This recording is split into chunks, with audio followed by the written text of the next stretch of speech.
Prediction of period, block and group of elements. ठीक है, कोई भी एलिमेंट अगर हमें गिवन है और उसका हमें इलेक्ट्रॉनिक कॉन्फ़िगरेशन पता है, तो हमें क्या क्या पता चल सकता है उसका। एक तो हमें उसका इलेक्ट्रॉनिक कॉन्फ़िगरेशन से क्या पता चल जाएगा, सबसे पहले तो उसका पीरियड नंबर पता चल जाएगा। पीरियड नंबर कैसे पता चलेगा बताओ।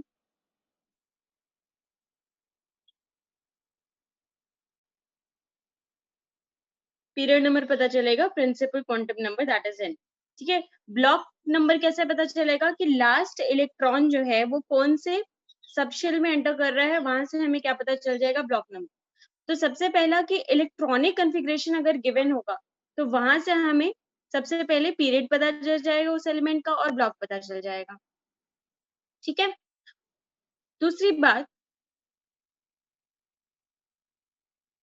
अगर एनपी इलेक्ट्रॉन प्रेजेंट है, ठीक है, अगर लास्ट इलेक्ट्रॉन जो है वो एनपी नाम से है, तो फिर मतलब वो कौन से एलिमेंट, कौन से ब्लॉक का एलिमेंट है। ठीक है, पी ब्लॉक का एलिमेंट है।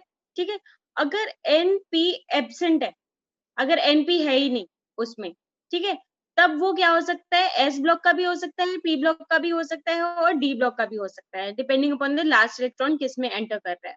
ठीक, अब यहाँ पे देखो, ये सारी सिंपल चीजें हैं, ये सारी चीजें आपको ऑलरेडी पता है कि अगर इलेक्ट्रॉनिक कॉन्फ़िगरेशन जो है लास्ट इलेक्ट्रॉन एस सबशेल में एंटर कर रहा है तो एस ब्लॉक। ठीक है, यहाँ पे अब आप देखो तो यहाँ पे जो लास्ट सबशेल है वो कौन सा है, यहाँ पे तो एफ और डी 0 0 था, तो last electron was entering into S. यहाँ पे n-2 में जो है वो कुछ इलेक्ट्रॉन्स है, ठीक है, n-1 में भी कुछ इलेक्ट्रॉन्स है और ns2 है। तो ये कौन से ग्रुप का कौन से ब्लॉक का एलिमेंट हो जाएगा, बोलो। ठीक है, एफ ब्लॉक है, जहां पे भी लास्ट इलेक्ट्रॉन जो है वो जिस सबशेल में एंटर कर रहा है वो हो जाएगा हमारा वो ब्लॉक। ठीक है, अगर कोई अलग कॉन्फ़िगरेशन गिवन है, जैसे कि n-1 d 0 to 10 के बीच में कुछ भी है और ns 0 to 2 के बीच में कुछ भी है, तब कौन से ब्लॉक का एलिमेंट हो जाएगा, वो डी ब्लॉक का एलिमेंट हो जाएगा। ठीक है, अब देखो ग्रुप पे आते हैं, ग्रुप कैसे पता चलेगा। एस ब्लॉक तो आपको पता ही है कि एन एस कुछ भी हो सकता है 0 से लेके 2 तक, तो वो हो जाएगा आपका एस ब्लॉक का element. Number of electrons in S orbital of valence shell. ठीक है, पी ब्लॉक में कितने इलेक्ट्रॉन्स आ सकते हैं,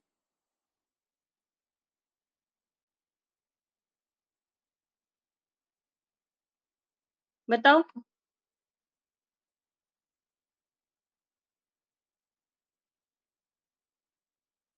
क्या कल,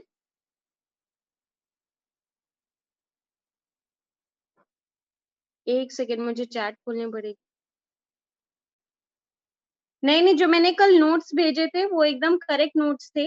ओनली डिफरेंस वाज कि जो उसमें जो पीरियोडिक टेबल बना था वो आपको स्टार्टिंग में बनाना था बस, बाकी सारी चीजें करेक्ट थी।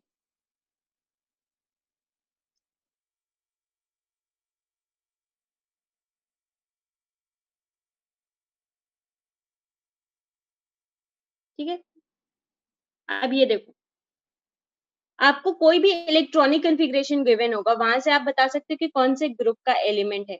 ठीक है, जैसे कि एटॉमिक नंबर 54 का अगर हम वो देखें कि कौन से ग्रुप का है, तो कौन से ग्रुप का आएगा बताओ एटॉमिक नंबर 54। पहले हम उसका इलेक्ट्रॉनिक कॉन्फ़िगरेशन लिखेंगे। ठीक है, इलेक्ट्रॉनिक कॉन्फ़िगरेशन लिखने के बाद हमें ये पता चलेगा कि जो लास्ट इलेक्ट्रॉन है वो किस में एंटर कर रहा है, एफ सबशेल में एंटर कर रहा है, तो वो किस में आ जाएगा आपका। हाँ, मैंने कल एक और क्वेश्चन पूछा था, लैंथेनॉइड और एक्टिनॉइड्स कहाँ कहाँ से शुरू होते हैं, बताएंगे कोई। लैंथेनॉइड्स और एक्टिनॉइड्स कहाँ से स्टार्ट होते हैं। वैसे तो इसमें दिया हुआ है, मैं एनसीईआरटी के अकॉर्डिंग पूछ रही हूँ।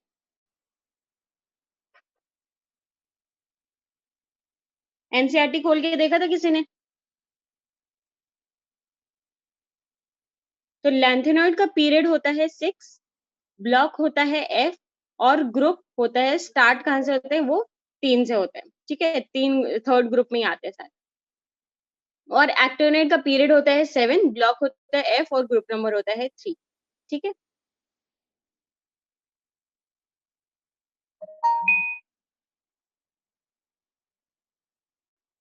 अच्छा, इनका अगर कोई भी एटॉमिक नंबर गिवन है वहां से भी हमें पता लग जाएगा कि कौन सा सीरीज है, जो भी हमने याद किया है उससे भी पता चल जाएगा कि कौन सा पीरियड नंबर है। ठीक है, तो ये आपने देखो जो 0 ग्रुप था उसको आपने याद किया था क्या, noble gas group, helium, neon, argon, krypton, xenon, radon. ठीक है, और ये जो होता है ये लास्ट वाला एलिमेंट होता है। तो ये क्या हो जाएगा आपका, ये पहला first period, second period, third period and so on. ठीक है, ये हो जाएगा आपका लास्ट वाला 7th पीरियड।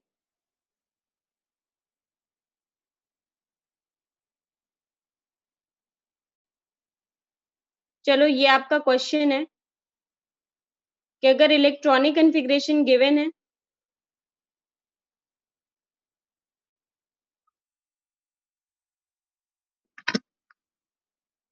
तो हमें बताना है कि वो कौन से ग्रुप का एलिमेंट है। ठीक है, ये क्वेश्चन करेंगे।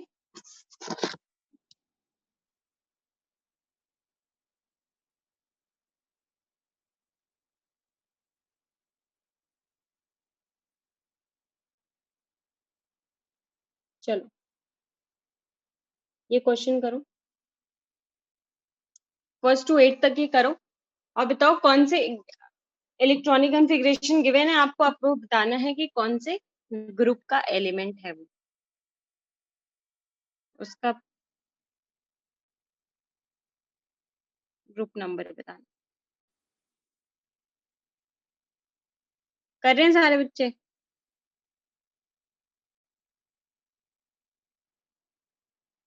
चलो फर्स्ट का बताओ, फर्स्ट कौन से ग्रुप का एलिमेंट है?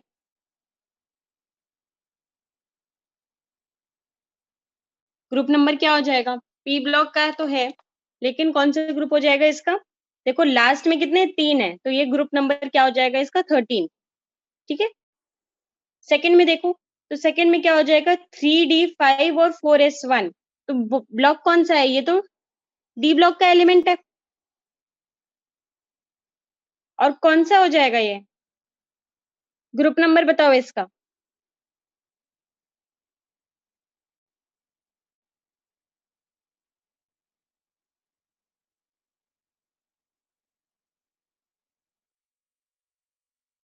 ग्रुप नंबर बताओ।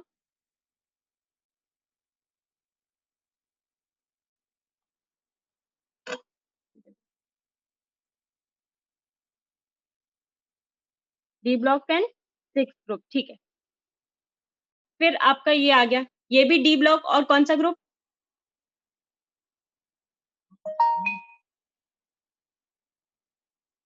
What is the group number of third?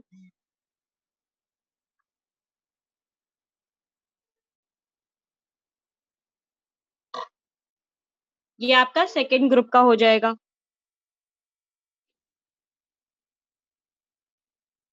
चलो ये सारे इसके आंसर है। ये दोनों जो ऐड कर दोगे ना, ये इसका ग्रुप नंबर हो जाएगा। ये हो जाएगा इसका 11th ग्रुप, ये हो जाएगा इसका 12th group and so on.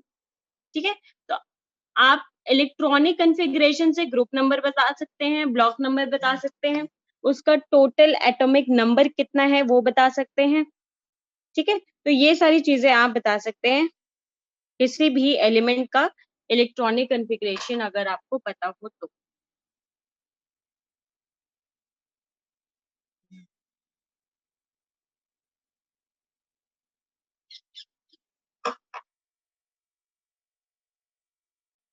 इसमें तो बहुत सारे एलिमेंट्स का गिवन है।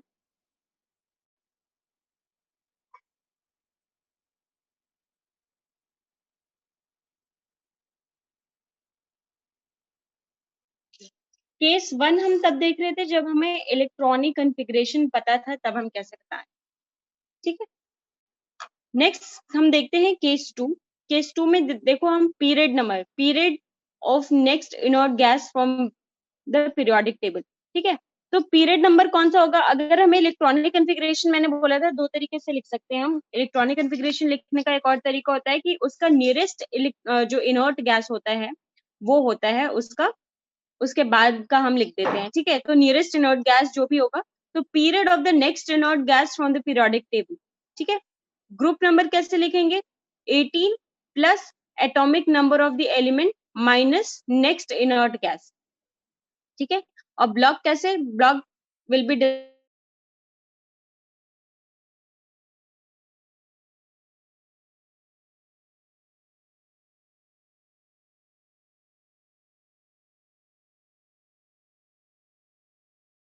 ब्लॉक बताना है, तो इसका हम इलेक्ट्रॉनिक कॉन्फ़िगरेशन लिखेंगे। सबसे पहले इसका इलेक्ट्रॉनिक कॉन्फ़िगरेशन सारे बच्चे लिख के बताओ।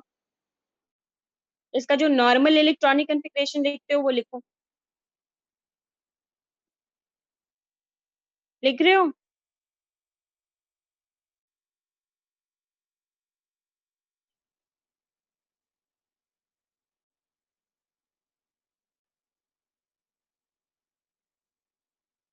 One S two S two ऐसे करके बताओ। क्रिप्टॉन का आ जाएगा, देखो।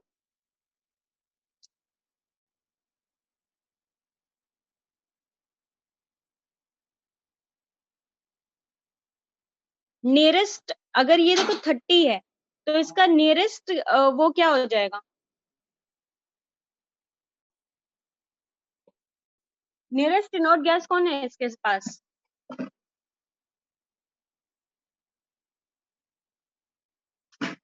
आर्गन, ठीक है। तो 30 के नियरेस्ट तो आर्गन है, और आर्गन के बाद वाला कौन सा होता है इनर्ट गैस? बताएंगे? आर्गन के बाद वाला होता है 30, है ना। देखो, सबसे पहले तो इलेक्ट्रॉनिक कॉन्फ़िगरेशन लिखेंगे इसका। Z इक्वल्स टू 30 है। आर्गन का कितना होता है?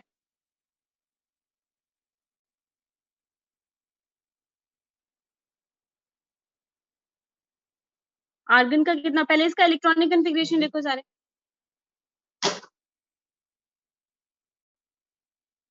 पहले एक इलेक्ट्रॉनिक कॉन्फ़िगरेशन तो लिखो इसका। 1s2 2s2 करके लिखो सारा।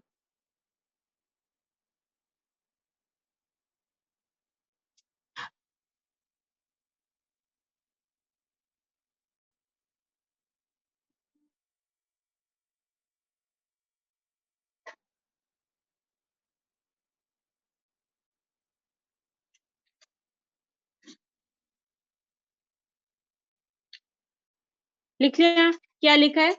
आर्गन ब्रैकेट में आर्गन, उसके बाद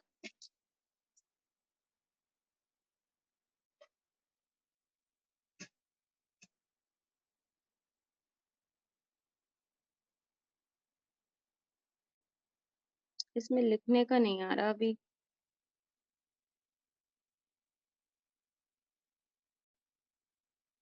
ठीक है, तो आर्गन आएगा ना। तो आर्गन के बाद कौन सा इनर्ट गैस होता है? कैसे बोला था? Helium, neon, argon, krypton, xenon and radon, ठीक है। तो पीरियड नंबर कौन सा हो जाएगा? जो भी इलेक्ट्रॉनिक कॉन्फ़िगरेशन लिखते टाइम आपका जो भी इनर्ट गैस आएगा, उसका नेक्स्ट वाला इनर्ट गैस, ठीक है। तो आपने इलेक्ट्रॉनिक कॉन्फ़िगरेशन अगर इसका सही लिखा होगा तो आर्गन लिखा होगा ना ब्रैकेट में, आर्गन उसके बाद फर्दर लिखा होगा, ठीक है। तो पीरियड नंबर कौन सा हो जाएगा? आर्गन वाले नहीं, आर्गन से नेक्स्ट दैट इज क्रिप्टॉन। तो क्रिप्टॉन किस में आता है? हीना, नीना और करीना। क्या हो गया आपका? पीरियड नंबर 4, ठीक है। तो पीरियड नंबर 4 के अकॉर्डिंग क्या हो जाएगा इसका? क्रिप्टॉन, और उसी के अकॉर्डिंग इसका पीरियड नंबर हो जाएगा, ठीक है। ब्लॉक नंबर कैसे डिटरमाइन करेंगे? देखो 18 यहाँ पे लिखा हुआ है, 18 प्लस इसका atomic number minus atomic number of the inert gas. तो 18 हमने ऐड कर दिया, और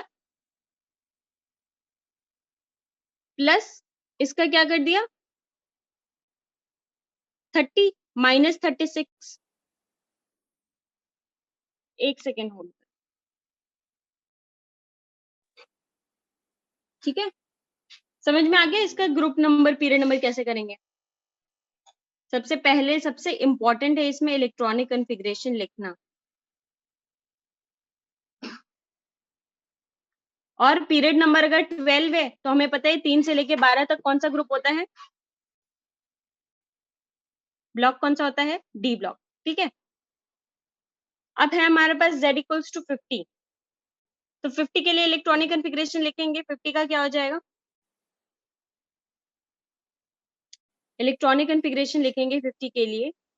तो हमारे पास आएगा क्या, रेडॉन आएगा। तो रेडॉन के बाद वाला इनर्ट गैस क्या आता है, जिनॉन। तो जिनॉन कौन से पीरियड नंबर में आता है, 5। ठीक है, तो इसका पीरियड नंबर हो जाएगा हमारा 5। अब हमें पता करना है ग्रुप नंबर क्या हो जाएगा इसका। ग्रुप नंबर के लिए क्या करेंगे, 18 प्लस 50 माइनस 54 कितना हो जाएगा इसका, ग्रुप नंबर 14। और 14th ग्रुप कौन से पीरियड में कौन से ब्लॉक में आता है, 3 से 12 होता है डी ब्लॉक, और फिर हमारा होता है 13 से लेके 18 तक पी ब्लॉक। तो ये आ जाएगा आपका ब्लॉक कौन सा हो जाएगा, पी ब्लॉक। ठीक है, तो ये सारे कुछ टिप्स एंड ट्रिक्स हैं जो आपको फॉलो करना है। पीरियड नंबर अगर इलेक्ट्रॉनिक कॉन्फ़िगरेशन अगर दिया हुआ है तो वहां से कैसे निकालेंगे। ठीक है, अब ये देखो 50 के बाद 60 का क्वेश्चन आया है, तो 50 के बाद आपको पता है कि 18 एलिमेंट्स का गैप आ जाता है, तो पीरियड नंबर भी चेंज हो जाएगा। ठीक है, तो जिनॉन से क्या हो जाएगा, पीरियड नंबर चेंज होके नेक्स्ट वाला उसका रेडॉन हो जाएगा। ठीक है, अब यहाँ पे ग्रुप नंबर अगर इसका देखें हम, तो अगर इस वाले फॉर्मूले से देखें तो 18 प्लस 60 माइनस 86, ये कौन सा आ रहा है, -8 वाला आ रहा है। तो -8 तो ग्रुप नंबर कोई हो नहीं सकता। ठीक है, क्यों, क्योंकि ये देखो ये -86 रिडॉन क्या कर रहा है, 60 से एक्सीड कर रहा है। तो ये इसको हमें जनरली हमें याद ही रखना है कि ये जो होता है एफ ब्लॉक के एलिमेंट जो है हम वो जनरली याद रखते हैं कि ये कौन सा हो जाएगा, थर्ड ग्रुप में हो जाएगा जब माइनस में जाए तो, और ब्लॉक कौन सा हो जाएगा, एफ ब्लॉक। ठीक है,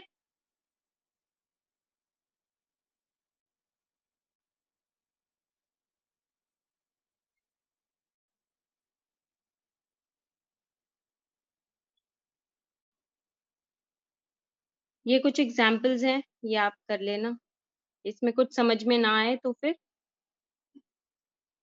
व्हाट्सएप पे पूछ लेना।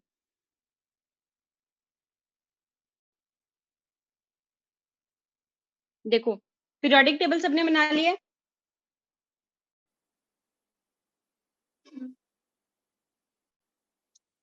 तो ये देखो periodic table is something like this is your first two blocks, this is the first block, S block में first group second group, and 3 to 12 we have D block, and again 13 to 18 we have P block. तो अब यहाँ देखो ये जो scandium है यहाँ से डी ब्लॉक शुरू हो रहा है ना, और जिंक पे क्या हो रहा है, डी ब्लॉक यहाँ पे खत्म हो रहा है। यहाँ पे देखो वाई जो है ये एक एलिमेंट है जहां से हमारा डी ब्लॉक स्टार्ट हो रहा है, कौन से ग्रुप का, कौन से पीरियड का, 5th पीरियड का, और यहाँ पे कैडमियम से खत्म हो रहा है। तो ये सारे जो एलिमेंट्स है ना ये बहुत इंपॉर्टेंट होते हैं, इनको हम बोलते हैं इनके जंक्शन पॉइंट्स। ठीक है, यहाँ पे आपका पीरियोडिक टेबल ही खत्म हो रहा है, तो ये सारे होते हैं आपके जंक्शन पॉइंट्स।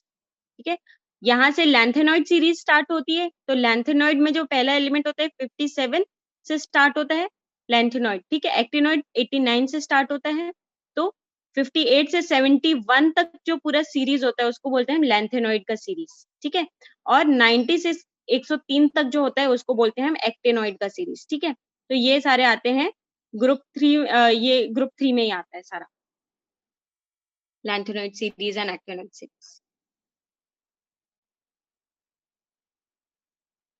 अब इलेक्ट्रॉनिक कॉन्फ़िगरेशन में हमने एक्सेप्शन देखा था बहुत सारा, जहाँ पे फुल्ली फिल्ड हो रहा था। हमने देखा था कि 3D4 जो है और 3D3 इसमें क्या हो रहा था, ये इसका एक्सेप्शन देखा था। डी ब्लॉक में हमने कुछ एक्सेप्शन देखा था ना, कौन कौन सा था, एस और पी ब्लॉक में तो कोई एक्सेप्शन नहीं था, सारे आपके जो भी जैसे भी आपका फिलिंग होती थी इलेक्ट्रॉन्स की वैसे ही होती थी इलेक्ट्रॉनिक कॉन्फ़िगरेशन में। लेकिन डी ब्लॉक में हमने देखा था ग्रुप नंबर 5 में एक्सेप्शन हो रहा था। ठीक है, ये सारी चीजें आप एटॉमिक स्ट्रक्चर में पढ़े हुए हो, इसलिए देखो क्रोमियम का क्या हो रहा था, होना क्या चाहिए था 3D4 4s2, लेकिन हमें पता है कि half filled is more stable then 3D4। तो हमने क्या किया, इससे एक इलेक्ट्रॉन लेके इसको 4s1 कर दिया और इसको 3D5 कर दिया। So this was expected. ठीक है, कि ऐसा होना चाहिए था, लेकिन एक्चुअली में कैसा होता है 3D5 4s1, मतलब 3D4 और 4s2 जो कॉन्फ़िगरेशन है वो हमारा कहीं भी पूरे पीरियोडिक टेबल में एग्जिस्ट नहीं करता है, ठीक है। 3d4 4s2, ये मैंने वहां पे एटॉमिक स्ट्रक्चर में भी लिखवाया था कि 3d4 4s2, और एक और इलेक्ट्रॉनिक कॉन्फ़िगरेशन था, कौन सा बताओ? 3d9 और 4s2, ये भी एग्जिस्ट नहीं करता है। तो ये पूरा आ गया। ये मॉलिब्डेनम का भी ऐसे ही होता है।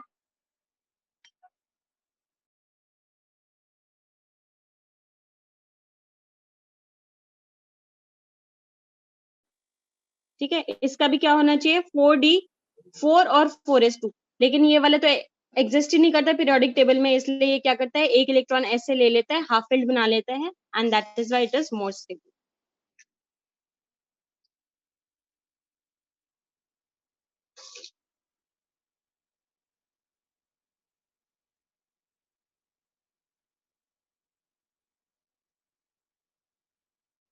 तो ये कुछ एक्सेप्शंस हैं जो आप कुछ नहीं कर सकते, उसको याद ही रखना पड़ेगा हमें।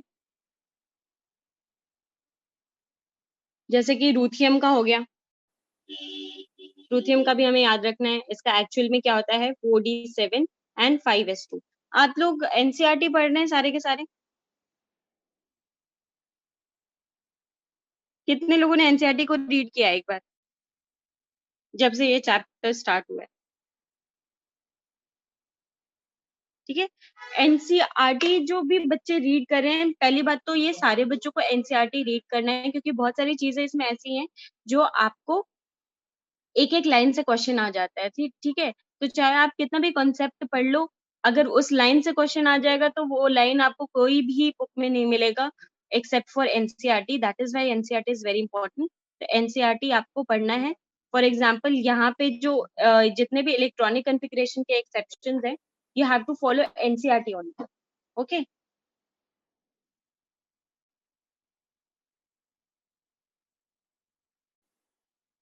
अब यहाँ पे भी देखो, 4d8 और पैलेडिनम में क्या होता है, 4d8 और 5s2 होना चाहिए, लेकिन ये क्या करता है, ये दोनों के इलेक्ट्रॉन को यहाँ पे दे देता है, और ये हो जाता है 4d10 और 4s0।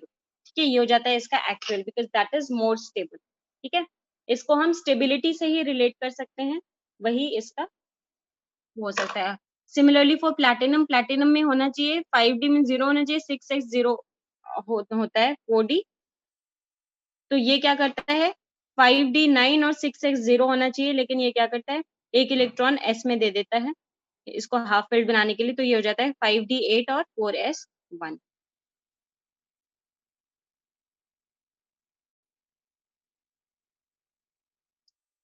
कॉपर वाला जो एक्सेप्शन था वो हमने देखा ही था कि 3d9 और 4s2 एग्जिस्ट नहीं करता है, ये क्या हो जाता है, फुल्ली फिल्ड हो जाता है, और ये हाफ फिल्ड हो जाता है।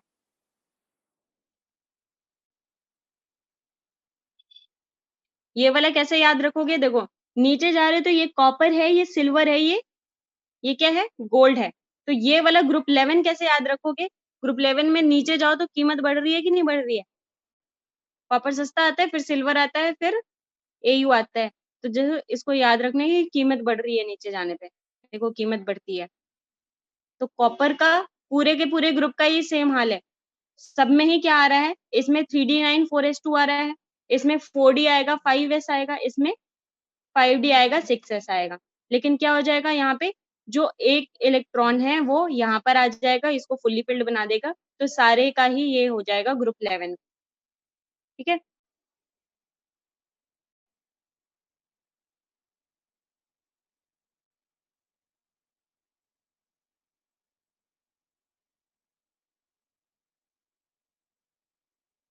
ग्रुप 10 क्या होता है, ग्रुप 10 में सबसे पहले आता है निकल, फिर आता है प्लैटिनम, और फिर आता है प्लैटिनम। ठीक है, तो ग्रुप 10 में, ग्रुप 10 आप ऐसे याद रखोगे, Ni Pd और Pt, निकाह पढ़े पंडित। ठीक है, तो निकल का तो नहीं होता एक्सेप्शन, पीडी और पीटी का होता है एक्सेप्शन। ठीक है, तो उसको ऐसे याद रखोगे, पीडी और पीटी का।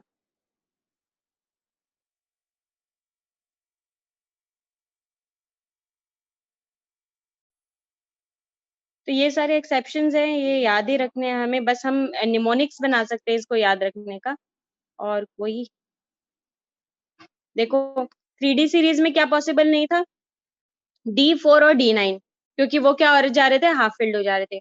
4D सीरीज में क्या पॉसिबल नहीं था, D3, D6 और D8, ठीक है। और 5D सीरीज में क्या पॉसिबल नहीं था, D8, क्योंकि वो क्या कर रहा था, 4s से इलेक्ट्रॉन लेके इसको D10 बना ले रहा था और 4s 0 बना ले रहा था। तो ये सारी चीजें याद रखनी कि 3D सीरीज में क्या पॉसिबल नहीं था, 4D सीरीज में क्या पॉसिबल नहीं हो सकता है, और 5D सीरीज में क्या पॉसिबल नहीं हो सकता है, ठीक है। अब देखो लैंथेनॉइड का जो जनरल इलेक्ट्रॉनिक कॉन्फ़िगरेशन क्या हो जाएगा कि NH2, और यहाँ पे क्या आ जाएगा N-1D, और S सबशेल कहाँ से आ जाएगा, N-2 से, ठीक है। तो ये होता है इसका लैंथेनॉइड्स का जो जनरल इलेक्ट्रॉनिक कॉन्फ़िगरेशन होता है वो होता है NH2 N-1D, या तो 0 इलेक्ट्रॉन्स होंगे या फिर 1 इलेक्ट्रॉन होगा, और N-2F, ठीक है। इसमें क्या होगा, 1 से लेके 14 तक कितने भी इलेक्ट्रॉन्स हो सकते हैं।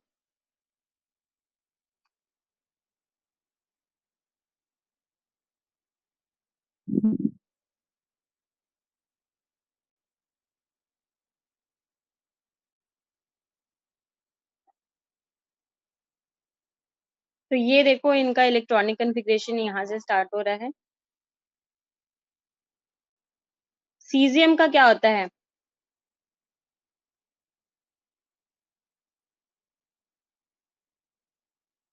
सीजियम, फिर यहाँ पर आता है आपका GD, सी गॉड लाफ। तो ये सारे इलेक्ट्रॉन यहाँ पे क्या हो जाएगा आपका, सी डी में क्या होगा, 1 होगा, ठीक है। बाकी सबका क्या होगा, डी में हमेशा 0 होंगे। तो 0 या 1 दो ही हो सकता है, इन तीनों में क्या होगा आपका, D1 होगा, बाकी 11 में क्या हो जाएगा आपका, D0 होगा।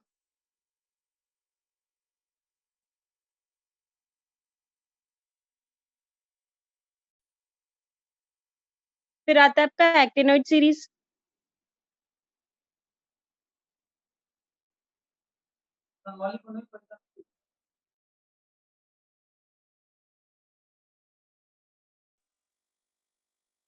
एक्टिनोइड सीरीज में देखो क्या आता है,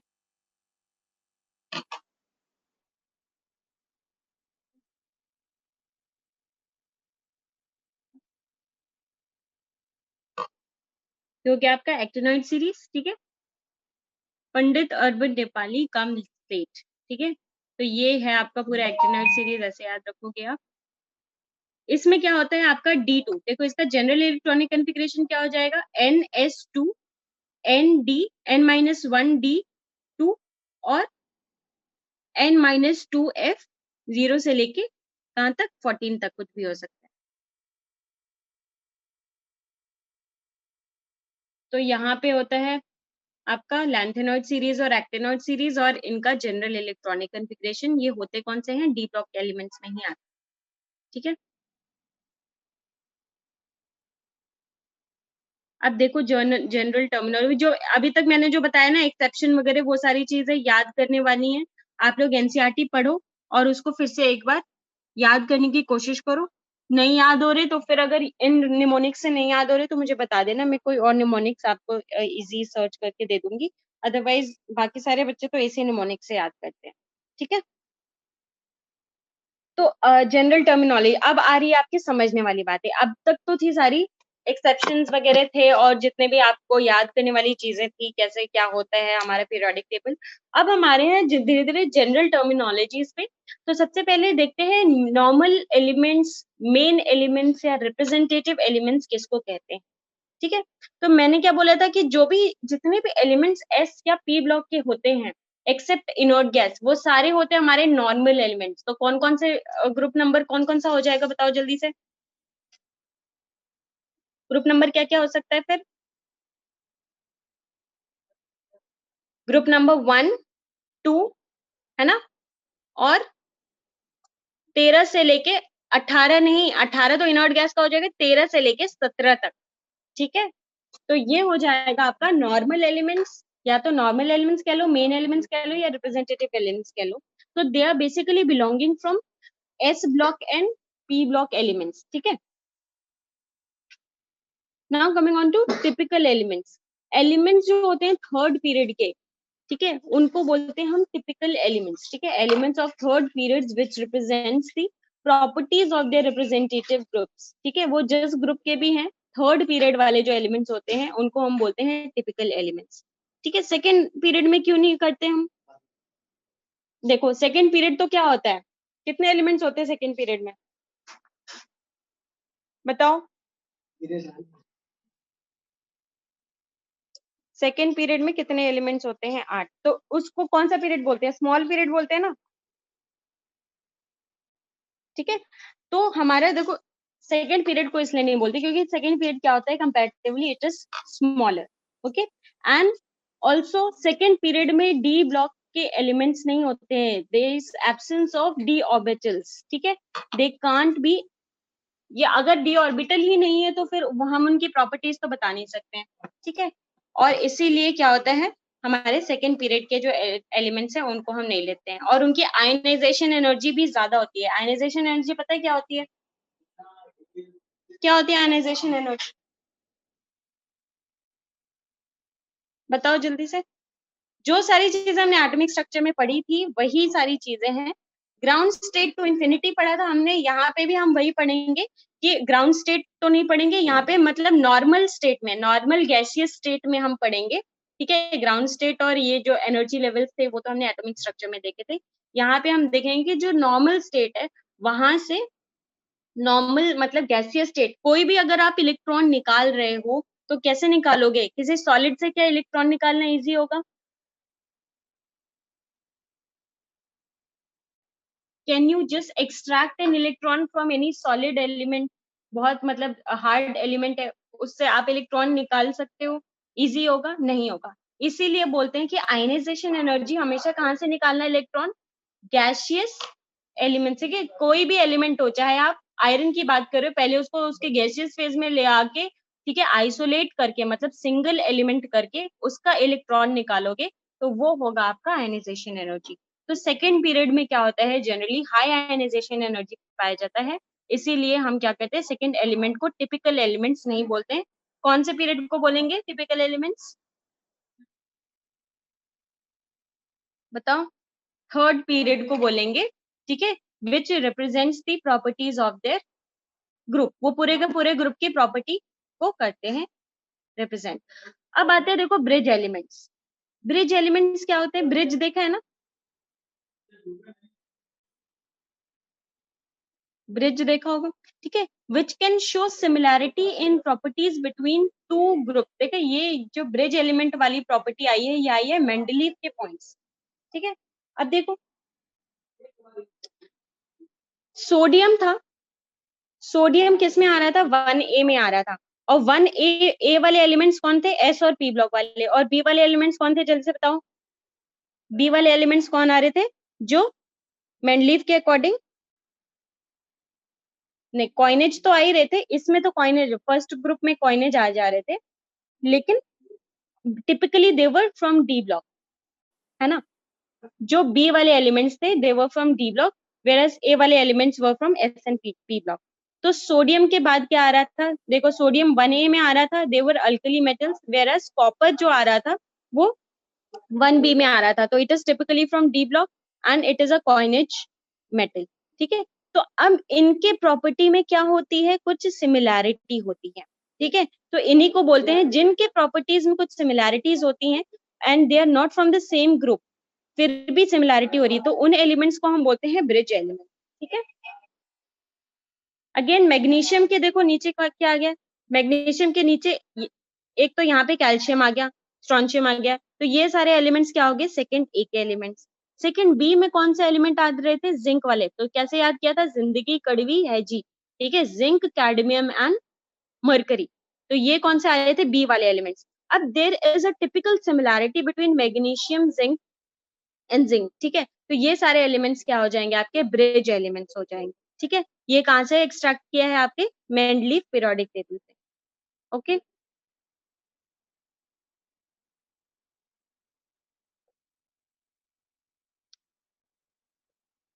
लेकिन मॉडर्न पीरियोडिक टेबल ये तो था according to Mendeleev periodic table, bridge elements कौन कौन से हो गया। मॉडर्न पीरियोडिक एलिमेंट्स के अकॉर्डिंग लिथियम के नीचे देखो फर्स्ट ग्रुप में कौन सा आ रहा था? है लीना की रब से फरियाद। ठीक है, लीना। ठीक है, उसके बाद उसके सामने कौन आ रहा था? बेरिलियम। और उसके बाद कौन आ रहा था? बोरॉन आ रहा था, ली, बे, बकनॉफ, नी, ऐसे याद किया था ना। तो ये क्या हो जाएंगे इसके अकॉर्डिंग, ये these will be there bridge elements. Okay,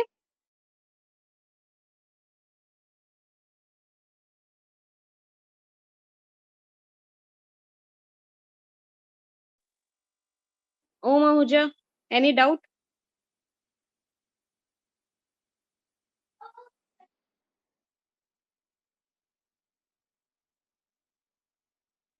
hands down.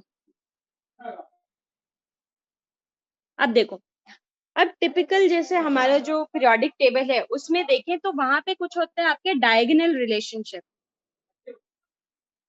Diagonal relationship क्या हो,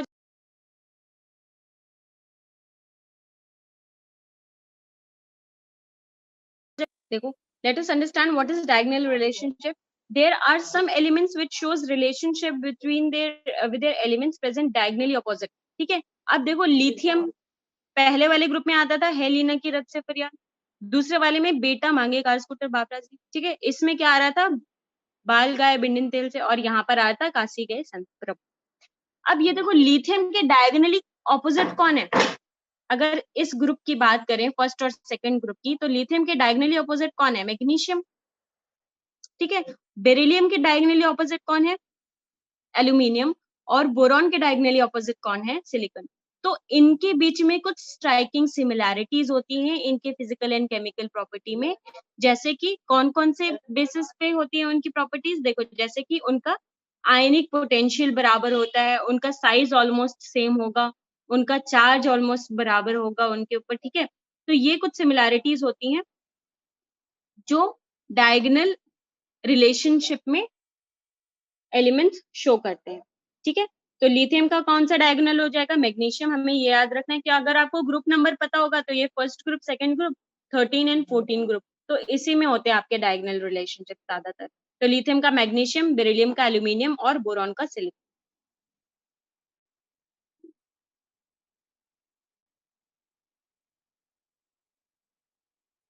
ट्रांसयूरेनिक एलिमेंट, ट्रांसयूरेनिक एलिमेंट्स यूरेनियम से आया है। ठीक है, तो यूरेनियम के बाद जितने भी एलिमेंट्स होते हैं उनको हम बोलते हैं ट्रांस यूरेनिक एलिमेंट्स। ठीक है, यूरेनियम का आपको पता है Z इज 92, तो जिसके लिए भी Z will be greater than 92, मतलब जिसके लिए भी Z आफ्टर U आएंगे वो सारे क्या हो जाएंगे?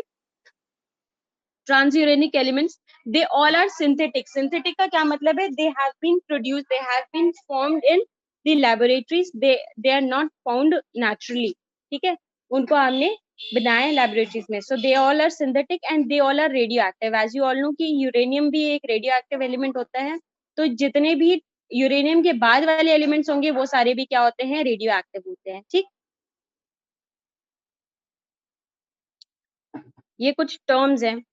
Next is your trans premium elements. तो जिसके लिए भी फ्रांसियम, फ्रांसियम कहाँ पर आता है? ग्रुप 1 में आता है ना। ठीक है, उसके बाद वाले जितने भी एलिमेंट्स होते हैं जिनका भी ग्रेटर देन 100 होगा वो होते हैं ट्रांस प्रीमियम एलिमेंट्स।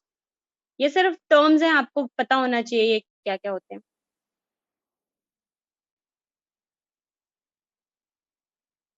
अब देखो पीरियोडिक प्रॉपर्टीज क्या होती हैं, मतलब पीरियोडिक चीजों, पीरियोडिक हम पढ़ रहे हैं उसमें ये जो पीरियोडिक प्रॉपर्टीज हैं ये क्या क्या हो सकती हैं। तो ये देखो दो पार्ट में हम डिवाइड कर सकते हैं इनको, या तो एटम्स के बेसिस पे या फिर उनके मॉलिक्यूल्स के बेसिस पे। तो periodic properties can be of two types, atomic properties and molecular properties. ठीक है, एटॉमिक प्रॉपर्टीज आप सिंगल एटम के बेसिस पे अरेंज मतलब उसको डिफाइन कर सकते हो। जैसे कि उसके न्यूक्लियस में कितना चार्ज है, जेड इफेक्टिव का क्या ये मतलब होता है? उसके न्यूक्लियस में कितना चार्ज है। अब न्यूक्लियस में चार्ज किसकी वजह से होगा? प्रोटॉन की वजह से। ठीक है, वेरी गुड। ठीक है, तो वो आप सिंगल एटम के बेसिस पे बता सकते हो कि उसके न्यूक्लियस में कितना चार्ज होगा, उसके लिए आपको मॉलिक्यूल की तो जरूरत है नहीं, है कि नहीं है? ठीक है, तो जेड इफेक्टिव हम बता सकते हैं कि उसके न्यूक्लियस में कितना चार्ज है। अभी इन सारे टर्म्स को हम दोबारा पीरियोडिक टेबल के पॉइंट ऑफ व्यू से देखेंगे। ठीक है, कल मैं जो आपकी क्लास लूंगी वो वैसे ले लूंगी, पेन पेपर पे ले लूंगी। तो ये सारे टर्म्स आज मैं खत्म करना चाह रही हूँ ताकि कल की क्लास हम पेन पेपर पे ले सकें। Next is your ionization energy. Ionization energy is basically what? Electron को निकालना है उसके आउटरमोस्ट शेल से, तो उसके लिए हमें एटम की जरूरत है या मॉलिक्यूल की जरूरत है? तो आयनाइजेशन एनर्जी भी हम बता सकते हैं on the basis of atom. हाँ हाँ, कर दूंगी। ठीक है, तो आयनाइजेशन एनर्जी, इलेक्ट्रॉन अफिनिटी क्या होता है? अफिनिटी का क्या मतलब होता है? इलेक्ट्रॉन लविंग, मतलब इलेक्ट्रॉन, अगर किसी एटम को इलेक्ट्रॉन चाहिए, उसके पास इलेक्ट्रॉन की अफिनिटी है, अफिनिटी मतलब उसको कितना इलेक्ट्रॉन चाहिए, इलेक्ट्रॉन की अफिनिटी किसके पास होगी? ज्यादातर जितने भी नॉन मेटल्स होते हैं उनके इलेक्ट्रॉन की अफिनिटी ज्यादा होती है, क्योंकि उनको इलेक्ट्रॉन चाहिए होता है। ठीक है, तो इलेक्ट्रॉन की अफिनिटी ज्यादा है या कम है या कितनी है, ये भी एटम के बेसिस पे डिसाइड होगा। ठीक है, इलेक्ट्रॉन की पॉजिटिविटी, ठीक है, इलेक्ट्रॉन को कितनी चाहिए, कितना देना है, ये सारी चीजें भी हम एटॉमिक प्रॉपर्टीज के बेसिस पे बताएंगे। ठीक है, मॉलिक्यूलर प्रॉपर्टीज, मॉलिक्यूलर प्रॉपर्टीज वो प्रॉपर्टीज होंगी जो फिर एक सिंगल एटम डिसाइड नहीं कर सकता है, जैसे कि एटम का रेडियस। अब एटम का रेडियस क्या होता है? एटम का रेडियस तो क्या होता है कि एक एटम है और वो दूसरे एटम से कितने दूरी पे जाके चिपका हुआ है, उन दोनों के बीच के डिस्टेंस का हाफ ही तो होता है एटॉमिक रेडियस। दो एटम्स के बीच के डिस्टेंस का हाफ होता है एटॉमिक रेडियस। तो दो एटम्स के डिस्टेंस का हाफ करने के लिए आपको उसके मॉलिक्यूल को जानने की जरूरत है।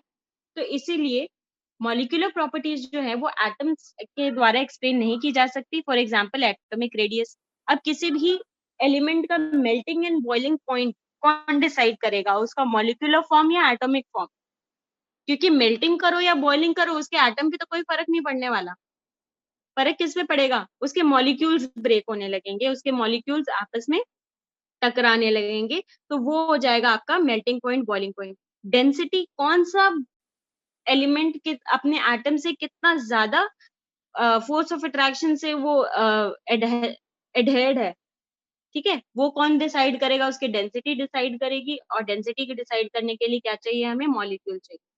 ठीक है, अब हम आते हैं effective nuclear charge. Effective nuclear charge को ही हम जेड इफेक्टिव बोलते हैं। यहाँ पे जो चीज हमने लिखी जेड इफेक्टिव, तो that is effective nuclear charge. और इफेक्टिव न्यूक्लियर चार्ज का क्या मतलब होता है कि उसके न्यूक्लियस में कितना चार्ज है, it is the nuclear charge. ठीक है, तो ये क्या हो जाएगा? जेड। एक आपको पता है कि एक प्रोटॉन का चार्ज और एक इलेक्ट्रॉन का चार्ज बराबर होता है।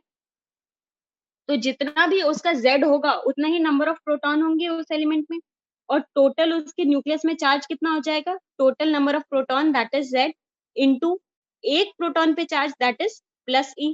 तो ये हो जाएगा उस टोटल न्यूक्लियस पे charge that is Z into E। इतनी बात समझ में आती है? न्यूक्लियर चार्ज किसी भी एलिमेंट का क्या होगा? Z into E। ठीक है,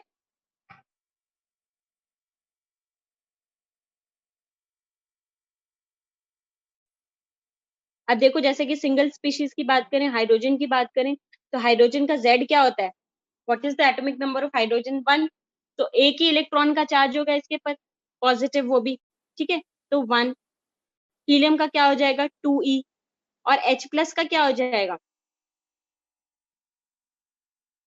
H प्लस का भी, ये H प्लस नहीं है, ये लिथियम है एक्चुअली। लिथियम का क्या हो जाएगा? Z इक्वल्स टू 3 हो जाएगा। H प्लस का क्या हो जाएगा? Effective nuclear charge. न्यूक्लियस में तो अभी भी उतना ही चार्ज होगा H प्लस का। न्यूक्लियस में तो अभी भी उसके पास एक ही प्रोटॉन है, तो H प्लस हो या H हो, न्यूक्लियस में तो सेम ही चार्ज रहेगा, उसका भी प्लस E रहेगा। ठीक है, अब मल्टी इलेक्ट्रॉन स्पीशीज क्या होते हैं ये आपको पता ही होगा। मल्टी इलेक्ट्रॉन स्पीशीज वो होते हैं जिनके पास एक से ज्यादा इलेक्ट्रॉन्स होते हैं।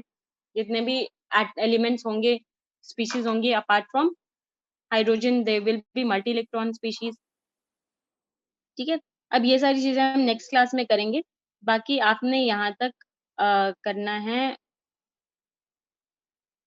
शील्डिंग इफेक्ट और स्क्रीनिंग इफेक्ट इंपॉर्टेंट है, मैं कल बताऊंगी। ठीक है, आप आज यहीं तक बनाएंगे। अब ये इसमें यही बोले मल्टी इलेक्ट्रॉन स्पीशीज का क्या होगा? ये वाला जो इलेक्ट्रॉन है, ये जो दिख रहा है आपको, ये क्या करेगा? न्यूक्लियस से कुछ फोर्स ऑफ अट्रैक्शन फील करेगा। ठीक है, और फोर्स ऑफ जो अट्रैक्शन होगा वो क्या होगा? इन दोनों इलेक्ट्रॉन की वजह से कुछ कम हो जाएगा, क्योंकि ये दोनों ज्यादा electron force of attraction feel कर रहे होंगे। तो इनके लिए जो जेड इफेक्टिव हो जाएगा, वो उनका जो एटॉमिक न्यूक्लियस में जो चार्ज होगा उससे कुछ माइनस हो जाएगा, और वो माइनस कितना हो रहा है? सिग्मा। और ये सिग्मा क्या है? Screening constant. ये मैं आपको बाद में बताऊंगी, ठीक है। तो मल्टी इलेक्ट्रॉन स्पीशीज के लिए क्या हो जाएगा, Z equals to Z effective equals to Z minus sigma हो जाएगा, ठीक है। तो यहाँ तक आपने नोट्स बनाने हैं, पेज नंबर 31 तक मैं आप लोग को नोट्स शेयर कर दूंगी, ठीक है। कल मिलते हैं।